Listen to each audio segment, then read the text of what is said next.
So my thoughts on the Vector Flight control unit. It's the first time I've used anything like this. As said in my video, if anything's going to happen to the plane, crash, let's say, I would sooner it be through my bad piloting or a full failure. And I've always felt the intervention of Vector Flight or gyros, whatever you want to call them, I wouldn't feel right, let me say, that I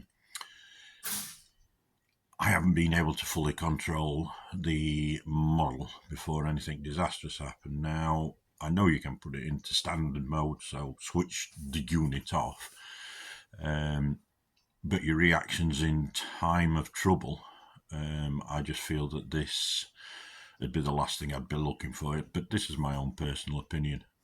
So my thoughts on it, excellent.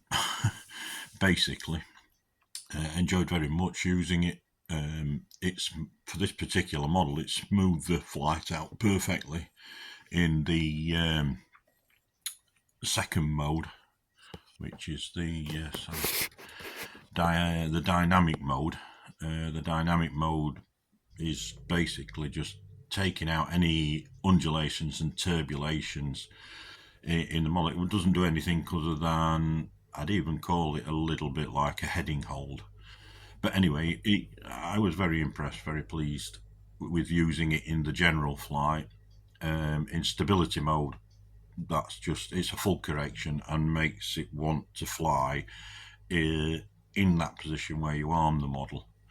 So when you arm the model, it goes through the series of air along an elevator movements and keeps it dead level or level to where you have it at the time. So in stability mode, that's what it's trying to do basically, is return to the stability or that level flight. So for the hand launch, absolutely brilliant. But as soon as the model is in the air and level flight, I just switched that off and just went straight to dynamic mode. Now when you've got the Vector Flight unit switched off, as it was for me, I mean, I would have to change all the settings, and I will change all the settings, but the model seems very twitchy, very sensitive, and I've set it up exactly like I do not have my Arrows Hobby Hawk. So I think I've got quite a bit of work to do on that, changing the